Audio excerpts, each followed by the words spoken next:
And we are back. Avry Sports Show, the webcast. Livestream.com/Avry Sports. Want to call into the program? Number to call. Out of order. That's the number to call. Seriously, no, but hit me up on Twitter at Avry, AVRY. Join the livestream.com chat room as we wrap up the show. The first episode of 2013. Many more to come this year. Many surprises. You'll find out what. Not even I know. Could be an anvil on my head falling on me in 5 seconds. I mean, that's how we roll here in Avry Land.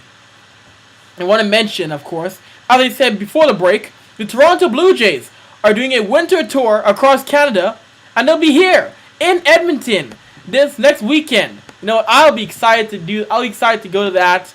Hey, you never know. Maybe we'll talk to guys like JPR and Sebia. Get out to blast. I like the fact that the Jays, this winter tour, they're going across Canada, going from Toronto, Winnipeg, Saskatoon, Edmonton. I like the fact that the Jays, this to me, shows the Jays really want to become more of Canada's team. Because in the MLB, there only is one team in Canada right now, since the Expos moved to Washington after the 2004 season. I like that. And the guys, they're giving back, they're visiting kids in the hospital, they're doing autograph sessions, they meet with the local media. I like that. Endear yourselves with the new mass of baseball fans. Endear yourselves with the young crowd. And hey, the 2013 MLB season is reason to get excited for this Blue Jays team. We talked about it before. Adding R.A. Dickey. Adding the bumper crop of Miami Marlins.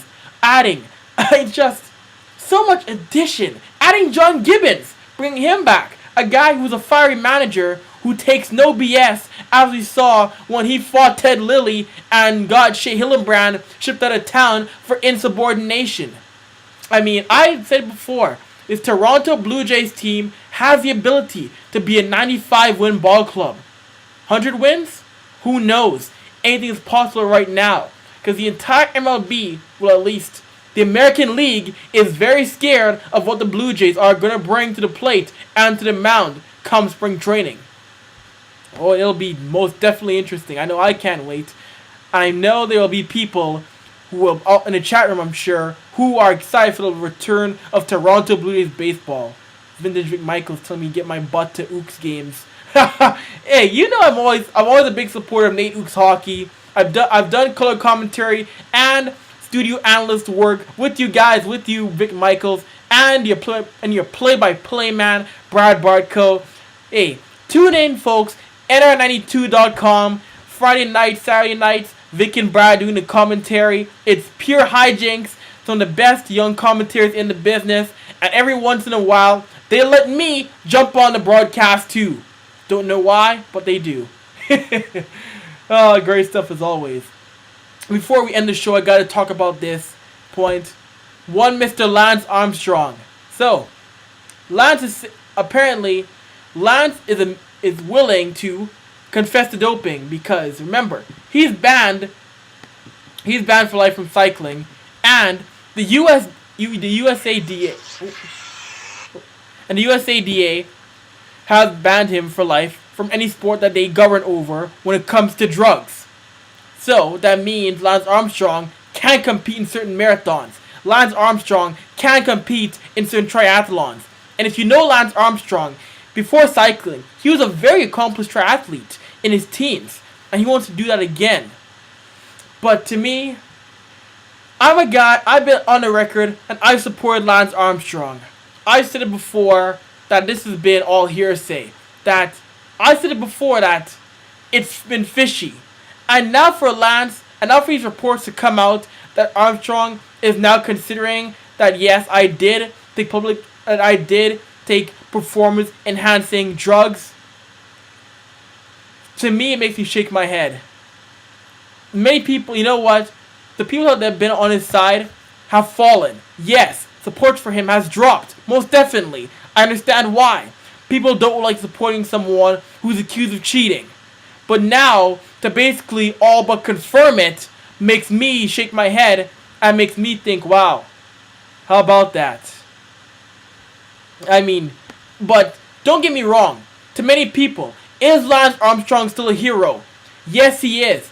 Did what Lance Armstrong do to battle back from cancer and to continue his career as a professional cyclist incredible? Absolutely, hands down.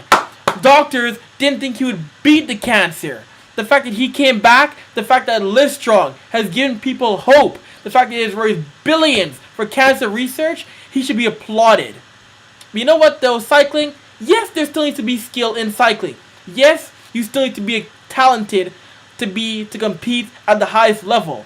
But to need that edge. And granted, cycling, let's be honest, cycling is a dirty sport. Cycling is a sport that has years and decades and generations upon with doping, be it blood transfusions, be it performance enhancing drugs. Cycling is not the most clean sport in the world, and many of his peers did the exact same thing. Lance Armstrong is having to be the biggest face of it now. So you know what? If you want to support him for what he's done, to each your own. Will I? It's interesting because he's done so much good, while at the same time he's made many question him, and he's made many turn away, and now many of his allies have turned their backs on him in this sense, and won't turn them back around to face him again. So Lance Armstrong, my man, you put yourself in an interesting position. How do you get out of it now? It's up to you to begin back into the public spotlight if you want to be, and make people support you again. I know he's doing an interview with Oprah next week, so that'll be very interesting to watch and to see what he has to say about that. And I will refrain from any more judgment or any more what's the word I'm trying to find here?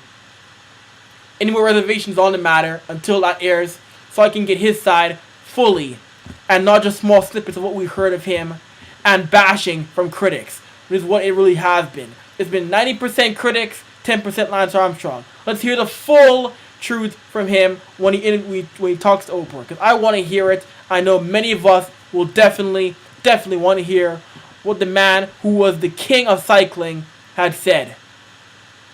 That's my take on that. So folks, thank you all for tuning in. We'll be back again as per usual next week. And before I leave, you may have seen on Twitter, yes, I am now a part of the Team 1260 AM Sports radio station here in Edmonton as an intern, working with Jason Strudwick, former NHLer and late night host, and on the morning show with Will Frazier and Dustin Nielsen. Great stuff. I just finished my second day today. It'll be a great journey with all these guys at the Team 1260. I'm happy to be a part of the Team 1260.